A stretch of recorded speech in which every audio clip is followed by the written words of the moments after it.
In our last example here on independent random variables, we're given a joint density function of 4y1, y2 and a region, I'll go ahead and graph it, of y1 and y2 both going from 0 to 1. Here's y2 and here's y1. We want to figure out, whoops, I seem to have switched my variables for some reason. I certainly wouldn't want to do that. There's y1 and there's y2.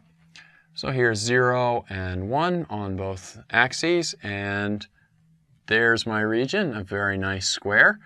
By the way, if you're really on your game right now, if you've been paying close attention to everything in this lecture, you already know the answer to this problem, if you really know what's going on. But I'm going to take it a little slowly, and we'll work it through.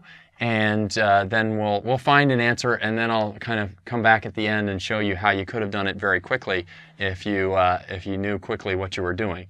So we're going to check the definition of independence, which asks us whether the joint density function factors into the product of the marginal densities. So let me find the marginal densities. f1 of y1 is equal to, remember we integrate on y2 here, so y2 goes from 0 to 1,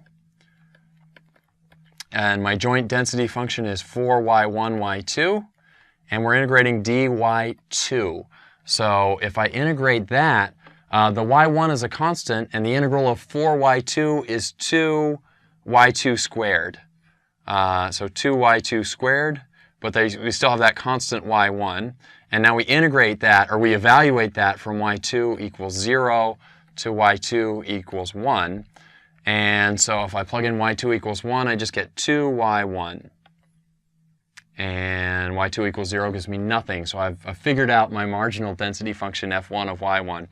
f2 of y2, if I do this exact same arithmetic, everything's symmetric here, so it'll just swap the value of the variables. It's going to work out to be 2y2.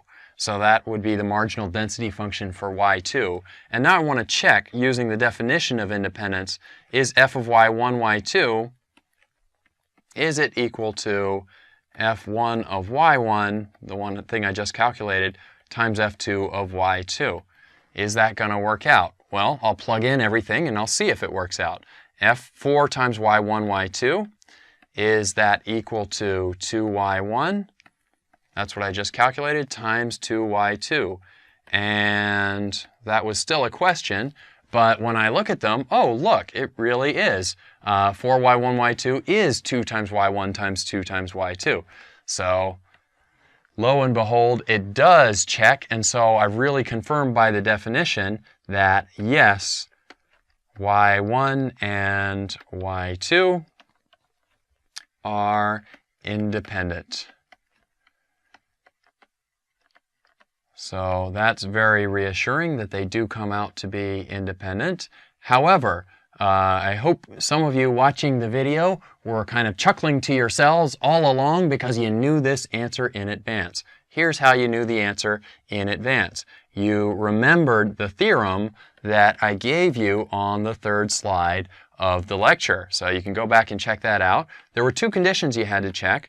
The domain is a rectangle, and remember, a square in this case does qualify as a rectangle. So you checked right away, oh yeah, that domain is a rectangle, so that's confirmed. And then the second condition that you have to check is that the joint density function, f of y1, y2, factors into a function of y1 times y2. Let me go ahead and say it's 4y1, y2. And if you wanted, you could write that as, say, 4y1 times y2, or you could put a 2 on each part. It really doesn't matter. The important thing here is that it's a function of y1 only times a function of y2 only. And so it does indeed factor as it is supposed to in order to be independent. So both of those are probably things you could have checked in your head if you really knew what was going on.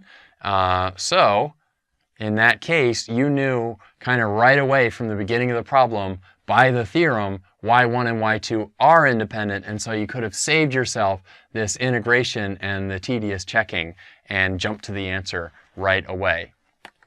So let me recap that problem.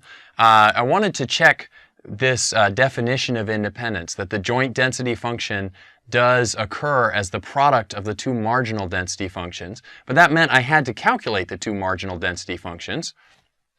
So f1 of y1, remember, to calculate the marginal density function, you integrate over the other variable. So I put my y2 there, and my region is y2 goes from 0 to 1. So that's how I got those limits right there. y2 goes from 0 to 1. And my joint density function is 4y1, y2. Got that from the stem of the problem there. Integrate that with respect to y2. So the y1 just comes along as a constant. The integral of 4y2 is 2y2 squared. Plug in the values for y2, I get 2y1. Now, the f2 of y2, it's completely symmetric. The function and the region are both symmetric, so it's going to work out to be 2y2. And then if I plug those both in, the 2y1 and the 2y2, I multiply them together, and look, I really do get the original joint density function that we started with. It really did work out in this example. This is kind of a special example. If you check back some of the previous examples, example 1 and 2, it didn't work out when we multiplied those. So in this case, it did work out, and so we can say that the variables are independent. Of course, the quicker way to do that is to use the theorem that we had in the third slide of this lecture, is to just look at this domain right here and say, oh, that is a square. A square counts as being a rectangle. And then you look quickly at the joint density function and say, can I factor it somehow with all the y1s on one side and all the y2s in the other factor? And yes, I can. I could factor it just like this, all the y1s in one part, all the y2s in the other part. And so I have successfully separated it into a function of y1 times a function of y2. And that was the second condition you had to check with the theorem. Theorem says if both of those conditions are met, then y1 and y2 really are independent. So that's by far a faster way to know quickly whether your variables are independent. So that wraps up this lecture on independent random variables. This is part of the larger chapter on bivariate distributions and bivariate density functions, and in turn that is part of the probability videos here on Educator.com.